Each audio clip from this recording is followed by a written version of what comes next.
In the hearts of billions lie prophecies written long ago, frightening visions of the end of days. Among them, one ancient conflict continues to resurface, pulling the world toward a cataclysmic confrontation, the clash between Iran and Israel.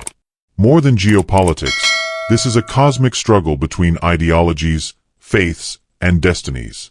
While world leaders speak of diplomacy, behind closed doors and under sacred texts, the faithful prepare for something far greater, something divine. From Christian sermons to Islamic lectures and Jewish scrolls, a message emerges. This war will not only change borders, it will change everything. Welcome to Dark Secrets. Tonight, we decode the sacred countdown. We ask, is the war between Iran and Israel a political storm, or the trigger for the final apocalypse? To understand the modern battlefield, we must first trace the spiritual fault line buried deep in the past. Persia, now Iran, was once an ally to the Jewish people. The Persian king Cyrus the Great is even praised in the Hebrew Bible for allowing the Jews to return to Jerusalem and rebuild their temple. But the tides have turned. In recent decades, Iran's leadership has vowed to wipe Israel off the map, calling it a cancerous tumor.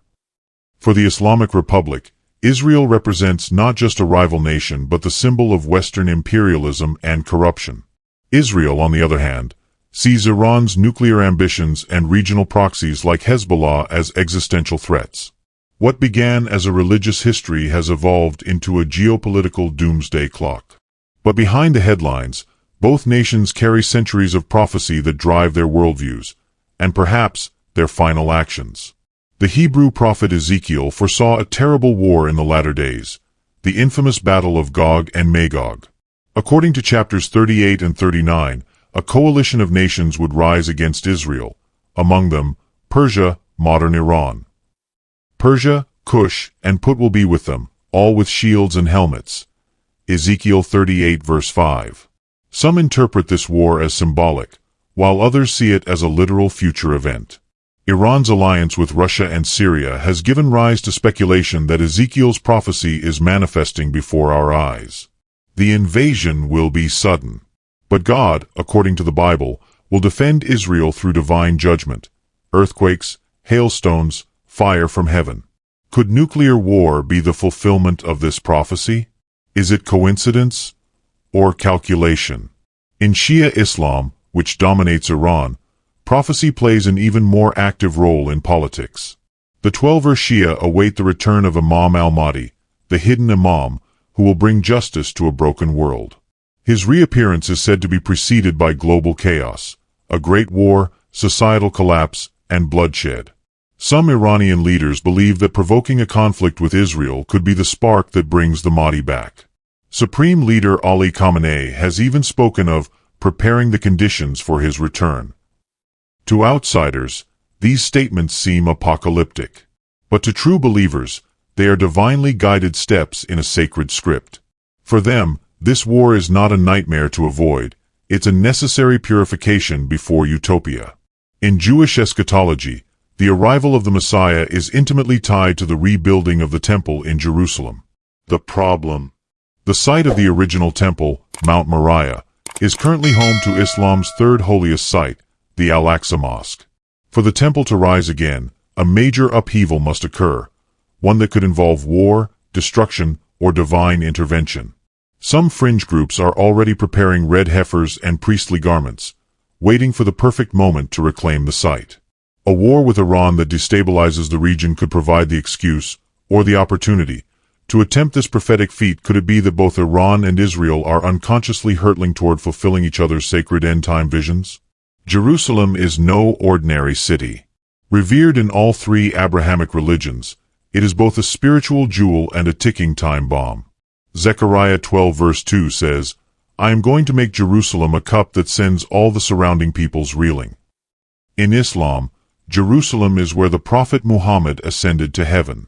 In Christianity, it is where Jesus was crucified and resurrected. For Jews, it is the eternal capital and the site of God's presence. Any attack on or from Jerusalem triggers more than war, it activates prophecy. Should the conflict between Iran and Israel erupt in this holy city, It would draw the faithful and the fearful into a vortex with no earthly resolution. Kabbalistic texts say the world as we know it will last 6,000 years before entering a messianic age. Islamic hadiths predict end-time signs that mirror those in the Bible: widespread immorality, natural disasters, and wars in the Middle East.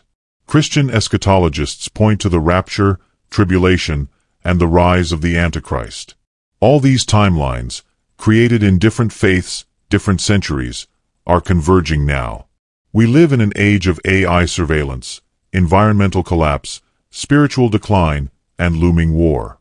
Are we witnessing coincidence, or the climax of a cosmic timeline written in blood and fire? Wars are rarely what they seem. Beneath the surface of politics lie networks of influence, secret societies accused of manipulating global events for a dark agenda. Freemasons, Zionist cabals, even rogue elements within the Vatican. Iran's regime often blames these secret orders, whom they call Dajjalic forces, for the world's moral decay and the desecration of holy lands. On the other side, Western theorists suspect that occult factions within Israel and the U.S. are trying to accelerate the temple's rebuilding to summon a Messiah, or a false one. Could it be that both nations are pawns in a much older, more diabolical game? One of the most chilling developments occurred in recent years when pure red heifers were discovered in Israel, an essential element for temple purification, according to Numbers 19. Without this ritual, the temple cannot be rebuilt. With it, the door opens to ancient sacrifices, priestly duties, and the return of the Shekinah, the divine presence. Many claim this is just coincidence, but the preparations are real.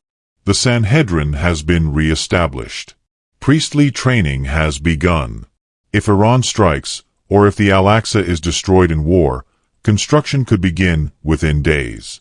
The Bible describes fire raining from the heavens, skin melting while people stand, Zechariah 14 verse 12. A third of mankind perishing, Revelation 9 verse 18. In the age of nuclear warfare, these ancient descriptions sound terrifyingly modern. Iran's nuclear ambitions and Israel's preemptive doctrine, never again, create the perfect storm. If prophecy is metaphor, nuclear weapons are its fulfillment. One wrong move, and biblical fire consumes the earth. In the book of Revelation, beasts rise from the sea and the land. Some scholars interpret these as symbolic empires, perhaps the U.S. and its allies. The eagle, U.S., and the lion, Israel, are often used in prophetic discussions. If Israel falls, what happens to America's spiritual and political identity? Are we watching the collapse of biblical nations, or the birth of a new beast system? Many believe that global governance, digital control, and spiritual apostasy are already signs of the emerging Antichrist system. Jesus warned, "For many will come in my name, saying, I am the Messiah, and they will deceive many." Will the world embrace a charismatic leader who ends the Israel-Iran war? Will he be hailed as the Mahdi, the Messiah, or the final peacebringer?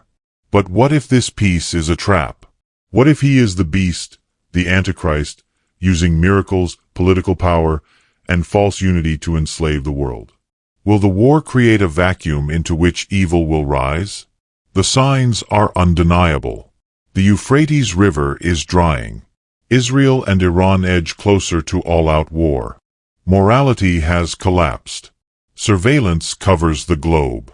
We are not waiting for prophecy. We are living it. Armageddon is not a future possibility. It is a present path. And time is running out. They told us the world would end in silence. But prophecy speaks loudly, if you have ears to hear. Iran and Israel are not just enemies. They are symbols, prophetic triggers, watchtowers of the end times. If the third temple rises, or if the Mahdi appears, it may be too late to prepare. But for now, we still have time to awaken, to understand, and to spread the truth. This has been Dark Secrets. Subscribe. And remember, what they hide in darkness, we expose in light.